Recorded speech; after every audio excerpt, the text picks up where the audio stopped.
e tudo maravilhoso. 8 anos em Londres fazendo isso, só que só tinha um problema. Eu não curtia aquilo. Assim, na verdade, eu queria empreender. Eu sou filho de funcionário público. Então, empreendedorismo para minha mãe, para o meu pai, era coisa do capeta. Ela preferia que eu fosse um traficante de droga que um empreendedor. Caraca. Não, estou exagerando. Mas, assim, é mais ou menos assim, porque meu avô faliu falido. Como empreendedor. Meus primos também tiveram uns negócios lá que deu ruim. Então, era tudo assim. E os dois, funcionário público, criaram os 2 filhos e eles falaram, não, era isso. Então, assim, eu estava nesse dilema.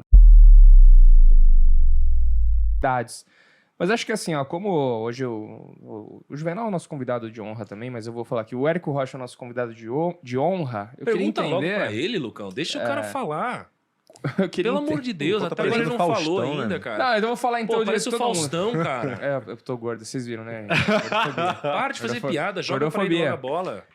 Eu queria entender como você entrou, cara, no marketing digital. Como você falou assim, puta, é isso. Nossa. Esse é o negócio. Nossa, ele tava Como é que pensando foi? no negócio, Meu você Deus. jogou pra O outro. Érico acabou de Tá falar vendo? pra mim ali atrás assim. que eu tô desde 2013 fazendo evento e eu conto a minha história em todos Total. os eventos. Mas vamos lá. Conta de novo. não tem Vamos lá, problema. deixa eu contar. Ué, Eu manda. morava em Londres, trabalhava para banco de investimento, era um contractor para banco de investimento, a mesa de precificação de título de dívida pública, que a sua galera deve saber de cor e salteado o que é isso, né? Título de dívida pública europeu, inclusive os mortgage-based bonds, aqueles que explodiram em 2008, inclusive era uma das mesas que faziam, os caras tinham que calcular o preço daquela parada. E aí eu trabalhava numa empresa que desenvolvia, não era bom desenvolvedor, mas eu fui lá para a Alemanha, trabalhava na Alemanha, cara. Era um emprego que tinha, minha esposa tinha ido para lá, na época namorada, e na Alemanha tem muito alemão. E os caras nascem tudo loiro, né? Aí eu falei, porra, se eu não for para lá, eu vou perder a namorada. Os caras são tudo anãos. Os caras fortes, né? Eu falei, isso não vai dar certo, né? Eu vou Mínimo ter que de montar- 1,80 m, Vou ter que montar né? uma dupla sertaneja, uma hora ou outra. Mas enfim, essa era... E aí, apesar de eu não ser um bom programador, eu sabia programar e era 2001. Cara, Caramba, alguém aí velho. nasceu depois de 2001? Não, pelo amor de Deus. Então tá, não, só checando. Na minha empresa tem um monte. Né? A galera que não sabe o que é Gremlin, não sabe o que é Você Decide, não sabe quem matou o Det Reutemann, aquela coisa. Nossa, enfim. E aí, cara, eu fui pra lá e arrumei esse emprego, mas eu queria sair desse emprego de desenvolvedor, porque eu errava os códigos, tinha que passar muito tempo consertando e tal. E ela fazia software para banco. E eu falei, cara, vou ver se eu fiquei entre uma interface entre o trader e o desenvolvedor. Porque o trader fala uma coisa, o desenvolvedor entende outra coisa é programada e tá todo mundo puto, bravo. E por muito tempo eu fiz isso. E era uma época que a gente está indo, que o trading passou a sair do telefone. Que antigamente você comprava e vendia no telefone. Ligava para um broker, um corretor, né? Eu acho que chama de corretor aqui. Ia falar, quero comprar 5 milhões de blá, blá, blá. As contas altas, banco de investimento, né?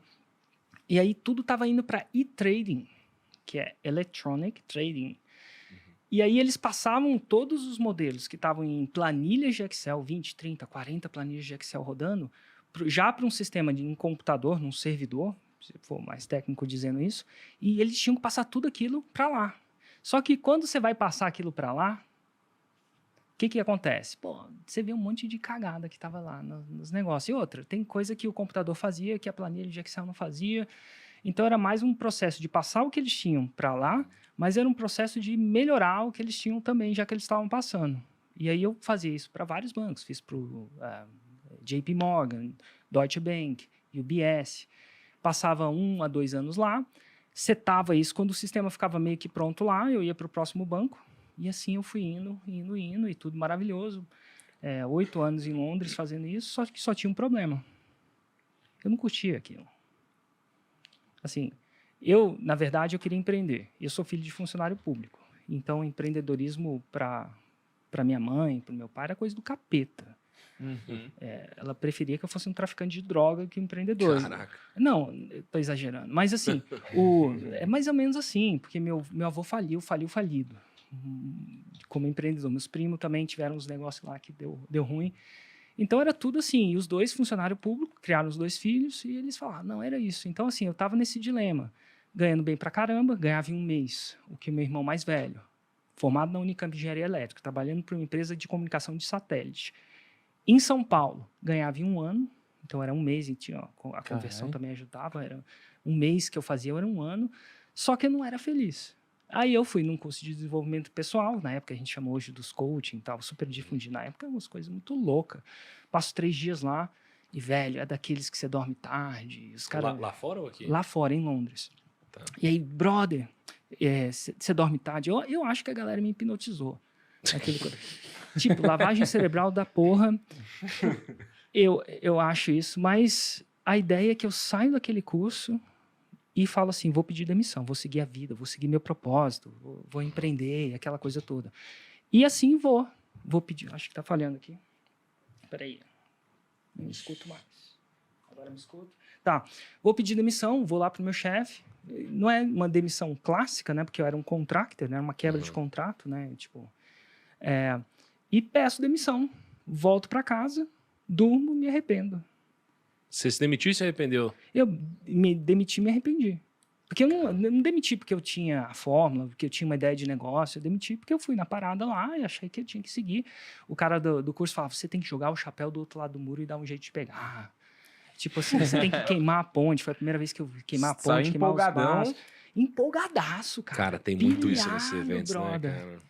E aí eu pedi demissão, me arrependi. Volto pro meu chefe, Adrian. Isso é o quê? 2010? Cara, 2009, acho. Aqui depois de um tempo, a gente tá falando mais ou menos isso. 2009, mais ou menos. Foi 2000 e...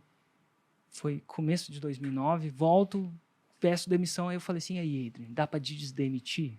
Velho, deixa eu te contar. Fui num curso, os caras me hipnotizaram. A culpa não é minha, os caras são... Cara, você foi mesmo pedir pra te desdemitir? Eu me arrependi mesmo. Falei, que bosta. Aí o Adrian, eu lembro do Adrian falando assim, Érico, você não dá pra... Eu falei, cara, não é possível, de um dia pro outro eu sou um bosta. Tipo, eu não falei isso, mas eu achei que ele ia me pegar de volta. Não, Érico, o jeito que você pediu demissão não funciona, brother. Você saiu, pediu demissão, contou pra todo mundo do departamento, ou pra muita gente do departamento que você ia seguir seu sonho, que é aquela coisa toda, que isso aqui não é vida, não sei se é a palavra certa. E agora, se eu te deixo voltar, isso aqui vai virar uma festa. O cara vai ali no pub, vai tomar um Jack Daniels e vai voltar. Então, agora vai. E eu lembro que ele falou pra mim, cara, vai lá. Ele não falou com essas palavras, mas assim, vira homem. Tipo assim, fez a decisão, vai. E eu volto pra minha casa, falei assim, então, Juliana, agora a gente já morava junto, ainda namorada, então. Lembra aquele curso que eu falei que era caro? Que era o curso de desenvolvimento pessoal. É muito mais caro. E aí eu falei assim, pedi demissão, aquela coisa, meio que tava sabendo, mas ela pensou que, enfim, que eu ia cancelar. Mas ela falou, é muito mais caro, mas relaxa que eu vou arrumar outro emprego, não vou... Eu sei o que eu sei fazer, era uma coisa muito específica, imagina, né? O que eu fazia. Uma coisa que foi muito mais cara é porque você não tinha pago à vista, então. Você tinha meio que uma dívida com esse curso aí, é isso? Não, assim, quando a gente vai... Naquela época, esse foi o primeiro curso que eu comprei, era tipo umas 1.200 libras. Só que ele era sexta, sábado e domingo. E sexta, eu ganhava, naquela época no contrato, eu ganhava entre 650 e 850 libras por dia, dependendo do contrato. Eu era pago por dia, né? Você converte, é mais ou menos o que eu ganhava. Então, não custava só 1.000 e alguma coisa. O profissional liberal sabe que as férias dele não custa só a passagem que ele compra. Ele custa, se ele é um dentista, a consulta que ele não fez. O meu cálculo era dia. Então, ele era isso. Eu tinha pagado, sei lá, mais 1.000, mais, sei lá, 500 a 800. Eu achava isso caro pagar num curso, né? Só que caro foi porque eu pedi demissão. E aí, a partir de agora, eu realmente estava custando entre... Eu não sei exatamente qual era o meu rating naquele contrato especial, mas eu nunca ganhei. Não lembro de ter ganhado menos de 650, nem mais de 850 dias. Então, era entre isso. Às vezes 700, enfim. E aí, eu voltei e eu falei assim, relaxa que eu vou arrumar outro emprego. Emprego, né? Outro job. E ela falou assim, não, relaxa não. Cara, uma das coisas que acontece com o profissional liberalismo é que você consegue não tirar férias. E todas as minhas férias eram calculadas. Se eu saía de manhã, eu ganhava meio-dia a menos, porque você tem que ir para o aeroporto. Londres, os aeroportos são longe e tal. Então, era sempre muito calculado as coisas que eu fazia. Então, eu não tirava férias mesmo. Até porque eu venho de uma família de classe média, sabe, que não sobrava muito, né? Então, cara, era tudo calculado. Eu não tirava férias, era fazendo a grana, né? E aí ela falou assim, não, você não vai fazer isso. a gente vai fazer uma viagem, vamos visitar os amigos que sempre visitou a gente aqui em Londres. Que é a seguinte, dica, gente, quando você mora em Londres, todo mundo vai te visitar. Sério? Eu moro, mesmo? eu moro em Brasília, agora voltei faz uns 5 anos, mais ou menos. Ninguém nunca foi me visitar em Brasília. Em Engraçado, Londres, né? vai. Pô, Em faz uma Londres, festa lá, a amigo. gente vai, Não, pô. mas tem isso, meu. Às vezes você tem amigo que eu não encontro aqui. Aí a gente viaja e se encontra nos Estados Unidos. Parece que quando... Você também tá aqui? Tô. Aí, nossa, vamos nos encontrar? Não sei por que que a gente faz isso. A gente tá do lado aqui, quase vizinho, não se vê. Aí os dois estão nos Estados Unidos. Nossa, vamos nos ver 1 hora cada um dirigindo. É Total. loucura isso daí, né?